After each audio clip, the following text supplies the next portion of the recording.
Good morning student. इससे पहले वाले वीडियो में हमने पढ़ा था NCERT standard 8 Hindi lesson number 2 the lakh की चूड़ियाँ, जिसके राइटर है कामता नाथ। इसमें मैंने आपको बताया था कि किस तरह से जो बदलू है उसका जीवन चलता है, वो चूड़ियाँ बनाने का जो बिज़नेस करता है, जो उसका पैतृक पेशा है, उसका पूर्वजों का जो बिज़नेस है। ठीक है, वास्तव में वो बहुत ही चूड़ियाँ अच्छी सुंदर और बना रहा था, और उसकी जो चूड़ियाँ थी उसकी डिमांड भी ज़्यादा थी। गांव में सभी जो स्त्रियाँ थी उसकी बनाई हुई लाख की चूड़ियाँ ही पहनती थी। गांव के आसपास के लोग भी उसकी चूड़ियाँ लेने के लिए आते थे, लेकिन वह कभी भी अपनी चूड़ियों को पैसे से नहीं बेचता था, वह वस्तु विनिमय के माध्यम से अपना बिजनेस करता था। इसके अलावा हमने पढ़ा था कि वह जिद्दी भी था और शादी ब्याह के अवसरों पर अपनी जीत पकड़ करके बैठ जाता था। जीवन भर चाहे कोई उससे मुफ्त में चूड़ियाँ ले जाए, परंतु वो विवाह के अवसर पर अपनी सारी कमी को पूरी कर देता था। इसके बारे में हमने पढ़ा था कि सुहाग के जोड़े का जो महत्व है उसको बहुत वो इम्पोर्टेंट देता था। लेखक ये बता रहे कि जब उनके मामा के या किसी लड़की का विवाह था, तो ज़रा सी बात अगर बिगड़ गई थी, मतलब कुछ प्रॉब्लम हो गई थी, तो उसको बल्लू को मनाने में लोहे लग गए थे, मतलब कठिनाई होने लगी थी। विवाह के इसी जोड़े का मूल्य इतना बढ़ जाता है कि वह उसकी घरवाली के सारे वस्त्र, ढेरों अनाज मिलता है उसको, अपने लिए पगड़ी मिलती है और रुपये से अलग मिलते हैं। अब आगे पढ़ते हैं। यदि संसार में बदलू को किसी बात से छिड़ती तो वह कांच की चूड़ियों से।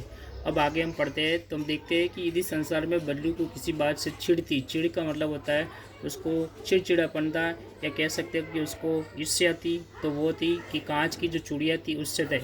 यदि किसी भी स्त्री के हाथों में उसे कांच की चूड़ियाँ दिख जाती तो वह अंदर ही अंदर कूद रहता था। उसको कहने का मतलब ये है कि उसको कांच की जो चूड़ियाँ थी उससे उसको काफ़ी नफरत थी, घृणा थी, ईर्ष्या थी। और यदि किसी स्त्री के हाथों में उसे कांच की चूड़ियाँ दिख जाती तो वो अंदर ही अंदर ईर्ष्या करने लगता, उसमें खींच उठती, और कभी कभी तो दो चार बातें भी वो सुना देता था। दो चार बातें सुना लेना मतलब दो तीन वो बातें भी उसको अच्छी तरह से सुना देता था। इसके माध्यम से ये पता चलता है कि उसको कांच की चूड़ियों से बहुत ही ईर्ष्या थी। कांच की चूड़ियों को वो देख भी नहीं पाता था। वो क्या करता था, लेखक कह रहे हैं कि मुझसे तो वो घंटों बातें किया करता था। लेखक कह रहे हैं कि वो मुझसे बहुत घंटों तक बातें करता रहता था। कभी मेरी पढ़ाई के बारे में पूछता, कभी मेरे घर के बारे में। लेखक ये कह रहे हैं कि वह कभी मेरी पढ़ाई के बारे में पूछता, तो कभी मेरे घर वालों के बारे में, कभी शहर के जीवन के बारे में। मैं उससे कहता कि शहर में अब कांच की चूड़ियाँ पहनते हैं, तो उत्तर देता शहर की बात और है लल्ला।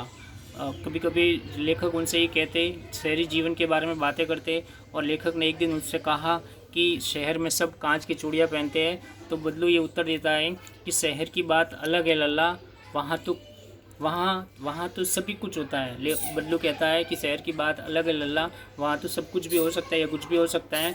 वहाँ तो औरतें अपने मर्द का हाथ पकड़कर सड़कों पर घूमती है। बदलू इस सेंटेंस के माध्यम से बताना चाह रहा है कि शहरी जो जीवन होता है, वहाँ का जो सांस्कृतिक जीवन है, वहाँ का जो कल्चर है, वह कैसा होता है। वो बताता है कि वहाँ शहरों में तो औरतें अपने मर्द का मतलब होता है पति के साथ में हाथ पकड़कर सड़कों पर घूमती है, और फिर उनकी कलाइयाँ नाजुक होती है। बदलू कह रहा है कि वहाँ पर शहरों में जो औरतें हैं वो अपने पति के साथ में हाथ पकड़कर सड़कों पर घूमती है, और फिर उनकी जो कलाइयाँ होती है नाजुक का मतलब होता है मुलायम, सॉफ्ट होती है, सॉफ्ट होती है। लाख की चूड़ियाँ पहने तो मोच ना आ जाए। वो ये अप्रत्यक्ष रूप से, वो इनडायरेक्ट रूप से व्यंग कर रहा है कि लाख की चूड़ियाँ अगर वो पहने तो उनके हाथों में मोच आ जाए।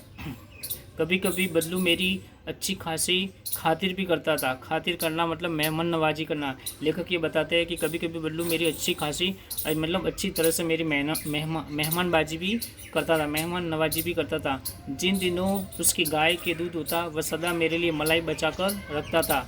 और लेखक ये बता रहे हैं कि जिस दिन गाय की दूध होता था उस दिन सदा का मतलब होता है हमेशा के लिए, मेरे लिए वो मलाई बचा कर रखता था। और साथ में आम की फसल में तो